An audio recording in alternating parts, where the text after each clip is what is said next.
Hello everyone, welcome to Disturbia TV, where the truth is stranger than fiction, and fiction becomes a reality. Today, we will be looking into the story of the 1814 London beer flood that killed 9 people who drowned in a sea of alcohol, and events that followed that left a lasting impression still remembered today. So join me, sit back and enjoy. The year is 1814, London, a city steeped in rich history, yet far from the modern world we know today. A time of famine, the spread of diseases and public execution in the nearby squares. Hard times and hard living are often without a pot to pee in, mixed with low wages and unbearable unsanitary conditions, no flushing toilets and just a pot to pee in. The normality of this was just a reflection of the times. Excrement thrown out of windows onto the cobbled streets of passers-by or onto the heads of families enjoying a nice evening stroll.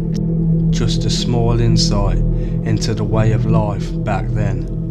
And with that, it's October Monday 17th, in the afternoon in the streets of London, in between Great Russell Street and Tottenham Court Road, a disaster is brewing.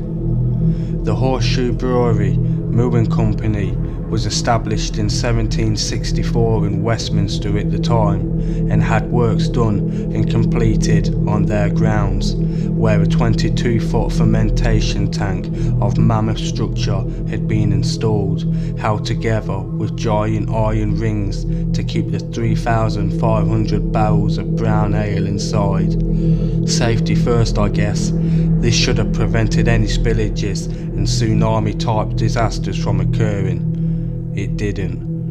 Unfortunately, 8 people lost their lives that day, including a 9th, but we'll get into that later.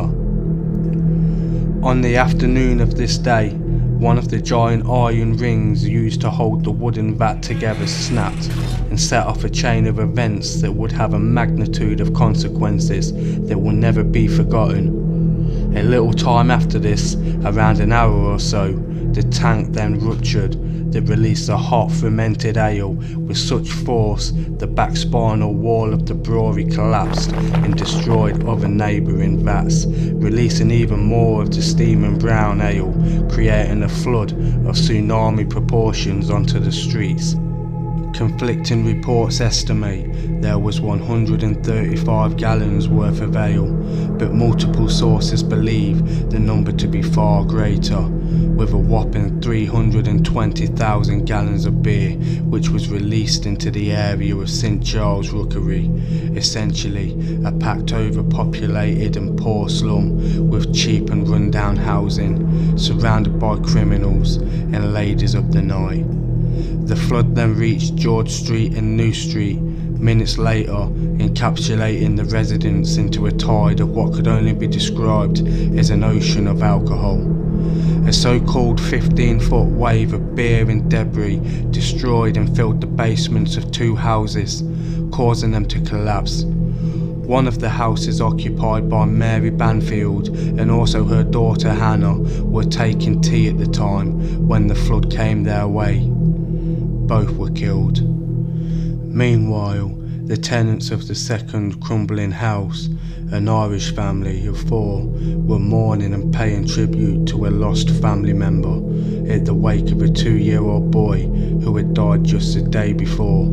Adding insult to injury, they were hit and drowned with the escaping, intoxicating brown liquid, and all were killed. On its deadly rampage of destruction, the flood was doing its rounds, and also ripped down the wall of a local pub, the Tavistock Arms, and sadly took the young life of then teenage barmaid Eleanor Cooper. In total, 8 people were killed. 3 brewery workers were rescued from the waist-high flood, and another was pulled out alive from the debris. In the midst of this disaster, it became a bit of a free-for-all, and the people and residents of the area were capturing as much of the alcohol as they could in whatever they could find, from dirty rust buckets and any other bacteria-ridden containers that were at their disposal. I guess the party was on after all. Just look at all the free booze that was now on offer. However, the good times wasn't to last, which unfortunately that was the case, and led to a 9th victim just days later dying from alcohol poisoning. And just as it couldn't get any worse, the families of the relatives that died were now exhibiting the corpses of the victims for monetary value. The things people would do for a shilling, eh? One of the houses where these freak shows were occurring, due to weight, had a floor collapse right from under the feet of an audience of curious onlookers, which sent them into a vertical drop into the basement of waist-high ale, causing more injuries to the depraved, fascinated minds of the death watchers. Sometime after, the brewery was eventually taken to court, but the incident was ruled an act of God, and no one was held responsible because of this reason. And the cost of this unfortunate event took from the pockets of the brewery a staggering £23,000, which is today's equivalent of around £1.2 million, a tidy sum by any standards, which fortunately for them, they was able to reclaim back from the excise duty paid on the beer. As if this was not possible, this would have most definitely led to bankruptcy and closure of the brewery. But eventually, Mill & Co. did go on to liquidation in 1921, making way for the Dominion Theatre. After this catastrophe, new laws were implemented, and no longer could breweries use wood for the vats, and eventually phased out, and instead, concrete-lined vats were now to be used. It is said that even months after this tragic event happened, the smell of dried up ale still lingered in the streets, eventually subsiding, unlike the story of the 1814 beer flood that would leave an everlasting imprinted memory on the city for years to come.